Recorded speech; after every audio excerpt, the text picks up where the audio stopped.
त्यो भइहाल्छ नि चक्लेट खाएपछि त्यहाँ हुँदैन आयनलाई भारी भयो माला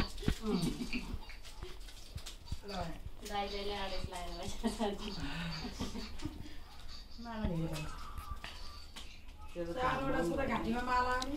तपाईँको टोपी थाहा होइन खै टोपी भाग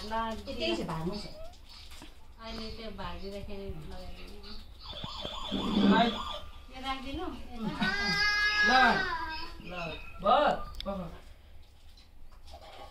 के गर्नु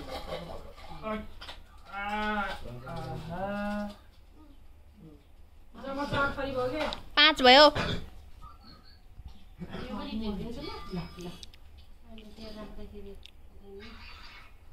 जानबीले भनेको गोबरलाई गो भन्यो लास्टै गनाउनु भएछ क्या मिश्रण गोबर परेछ क्या भैँसीको पनि परेछ क्या होइन भागो नभागो भनौँ न होइन त्यो हुन्छ नि त धेरै पिठोहरू दिएकोहरू त्यो हुन्छ के पुसारमा भाग